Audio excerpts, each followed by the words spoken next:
So in South Africa, did you know that every parent, both parents, are legally required to support their children financially, regardless of whether they live with the child or not? So this obligation exists until the child turns 18, or if the child is still a dependent, such as a full-time student.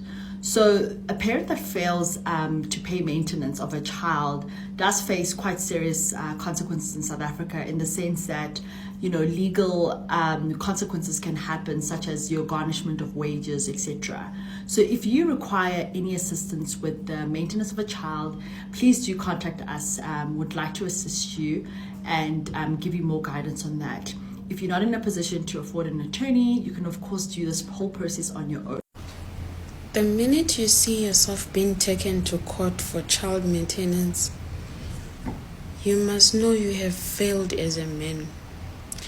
You must know you are weak, you have no morals, you lack guidance, you have no structure, and you come from a weak family as well. Because which mother will allow their child not to raise their grandkids? I'm just saying, yes, and is about offended. But if you find yourself as a fully fledged man, working, having everything in order, but being taken for child maintenance, you have failed as a normal person in the society. You are not normal. Upstairs, you are sick in the head. Guys, I am still urging you, because I am seeing so much on the comment section whereby baby mamas just went to court for vibes and for increase that is so unnecessary, and you come back with half of the money that you were getting. You've got no one else to blame but yourself for being greedy. Stop being greedy. If your baby daddy, the money that he's giving you, it's covering everything, why would you run to court if that guy is not even messing up the payment? So should anything happen, or should they give you less of what you're getting, you got no one to blame but yourself and your heart.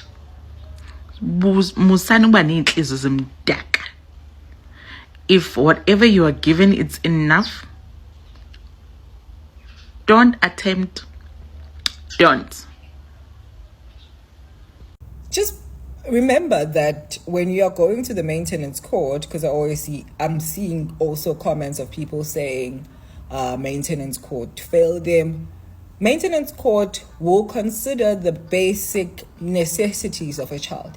If when ufuna ukuyisa ingane yakho esikoleni ukuthi iyofunda, my name is February at the age of 2, that's not usually a basic need unless the child requires basic needs and attention of specialized people, then it would be justified. But if you want to do that and just rest and not contribute anything, you're likely not going to get the satisfactory requirement that you want from the maintenance court. If you want to take your child to St. Mary's School and the father expressly and even gives evidence that they can't afford to take a child to that particular school, they can only afford to maybe contribute up to 2,000 Rand and you want 5, and it's justifiable by all the evidence that they submit, you're not gonna get that. That's how you're going to come back empty-handed or come back with a negative outcome, because it's assessed on affordability, it's assessed on reasonableness, it's assessed on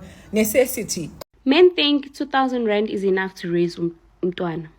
I saw this post circulating on Facebook. It's been making round, and I'm thinking, let's discuss how much you think is enough to raise umntwana. You know, looking at nappies, milk, clothes. Court orders husband to pay maintenance for a stepchild. Paying maintenance for a stepchild. Yo, imagine marrying someone with a child and you guys divorce and you end up paying maintenance for a stepchild. A child that's not even yours. This law is not fair. Whatever law this is, I disagree. Oh, one last thing. If your baby daddy are only, they're not paying maintenance, you take them to maintenance court. You don't do a protection order. You don't open a criminal case just to spite them. You take them to maintenance court. mese bayondla if imali khona, if you do a proper application. Okay. They reduced maintenance two from 1,700 rands to 500 rands each child.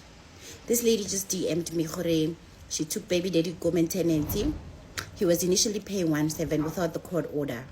And so now Umkhulunyana is about to go to grade 1. And she went Hore ayogre increasing and also again umunyani go crèche. Baba. So hafitla bamotsa gore no, you must first unte ngwana ha go private o mo ise public school.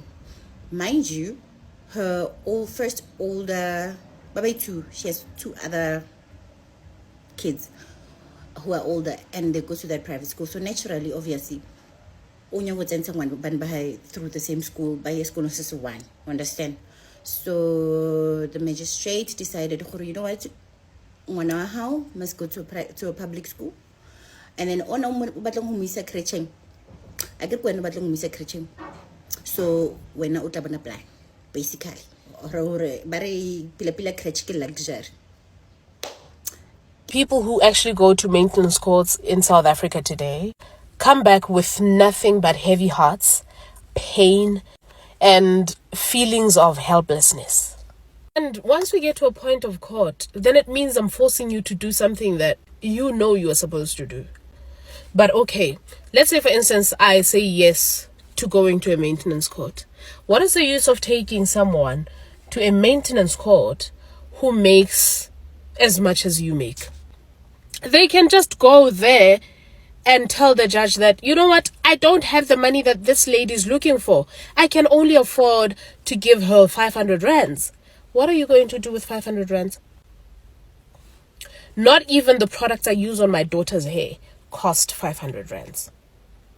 My son's shoes are more than 2,000 rands. When you come back with an agreement that someone is going to give you 500 rands every single month, and that agreement is not even a guarantee because this person can also default and say, no, I had personal problems, so therefore I couldn't send the 500 rands. So please see to finish what you do with your situation that side. When it comes to child maintenance, people get very emotional and they don't listen, and that's how you lose in court. I explained in the video by a simple example using rent how it is calculated and added into the child's portion for maintenance purposes. People got so emotional and didn't even hear that I was saying exactly what you were saying. Now, let me explain it in a slow motion. Maybe the listening skills will be better. I made an example and I'm going to still use the same example. I said, if the child is staying with their mom and the mom's rent or bond is 10,000, half of that is taken into the child's portion of the maintenance, meaning 5,000 already is part of the maintenance. And then the child will have things like clothes, things like entertainment, things like school fees, things that are directed to the child. Ne? In our days, you can even add DSTV. I didn't know that. But it is maintenance and educational or recreational tontons. There are certain brackets, right? Then I said, if the total, let's say, is 12,000, there's that 5,000 yakho rent.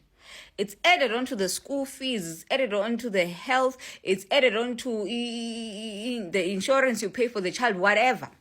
And that amount amounts to 12,000 a month. That amount in the end will be divided by 2, meaning that 5,000 is inside the money that is being divided, meaning it is 2.5 per parent. Listening skills. Very important. That is how you lose in court. That is why you end up getting 500 for an 18-year-old because animamele and you don't know how to apply a calculator. Relax, Annie. Don't be emotional. When you go there, the problem is that you want to fight each other.